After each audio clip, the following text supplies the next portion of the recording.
Who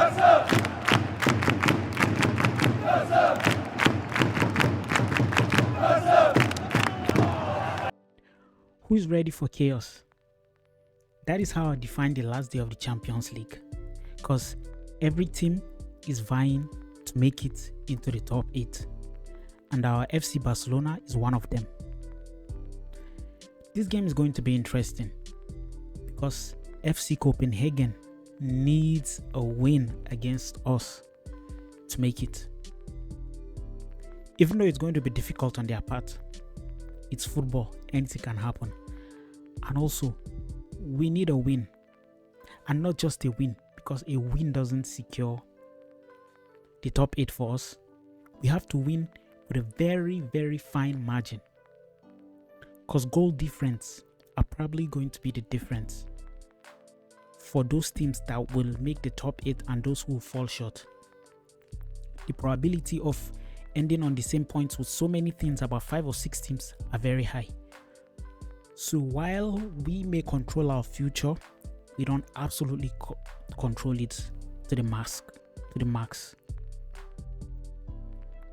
So the game is going to be quite interesting, and we might be short-handed in midfield, as we won't have Pedri, who might, even if he was fit, wouldn't make the game because he's suspended, but he's injured. He's out for about a month.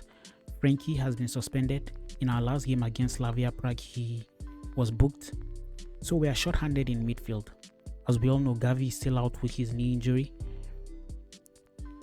Now in the midfield spot, we only have Marc Casado, Marc Bernal, and Eric if Flick choose to go that route. Or he might decide to play Olmo deep in the midfield, we don't know. But this game is going to be quite interesting. Also, I know I have been ranting profusely about how we have performed in our previous games, in the Slavia Prague game and in the game against Real Oviedo. I think it's an opportunity for us to set the record straight and put in a good performance. I like how Olmo and Hansi Flick stressed at the press conference that we have to respect FC Copenhagen, and we should not have it at the back of our mind that this is going to be a walkover, because they are quite motivated. They just need 3 points to get into the knockout phase. We need 3 points to secure rest for ourselves. Those 2 extra games will mean a lot, especially with injured with players out and the unpredictability of knockouts. Even though it's a 2-legged tie, so we might end up having our fate in our hands, but that rest will be quite important for a club like us. So I wouldn't want to waste a lot of time. I would like us to predict the game. I'd like us to predict the lineup. In goal, the ever-present Joan Garcia, as we all know. Joan Garcia, the best goalkeeper in the world. At left back, even though I was happy to see Balde rested with the performance Cancelo gave, and in La Liga I wasn't impressed, but he wouldn't have been able to play because he wasn't registered. So Balde at left back. Left centre back, I would like to see Eric there. Eric Garcia. I must say a big shout out to Pau Kubasi. Maybe all he needed was rest, because his game against Real Oviedo was excellent. He completed the most passes in the game. Maybe all our babyface defender needed was a rest. At right back, Koundé. Not having Koundé in the last game made me appreciate him, even though he has been messing up this season. Koundé at right back. I think in the midfield, I would like to see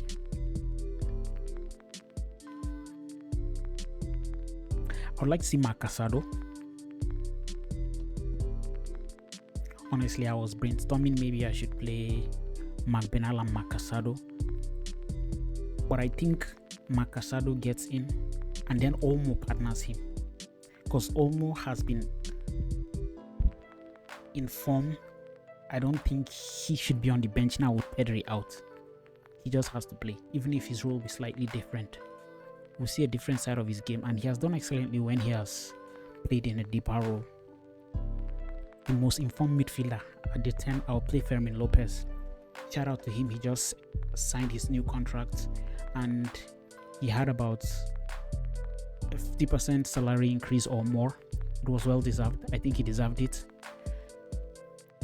Rashford didn't play the last game, so I expect him to start. But at the left wing, I would play Rafinha.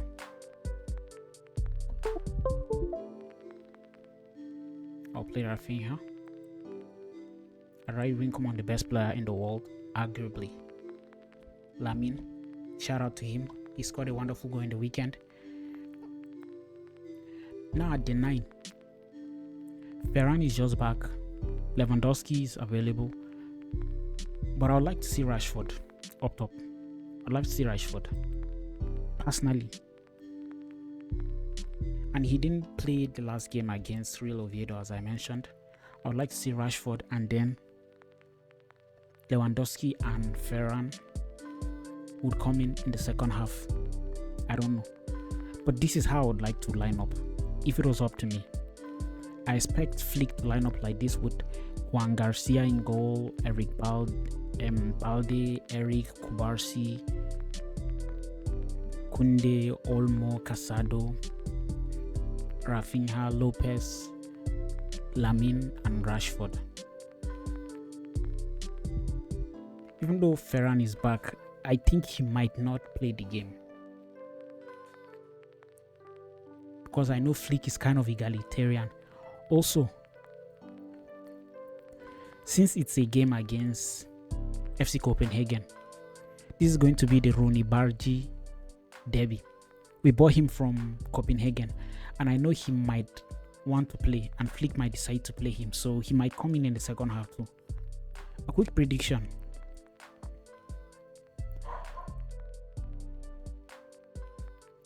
We have conceded in all our Champions League games this season, and for 10 games, the first time in our history, we have not been able to keep a clean sheet.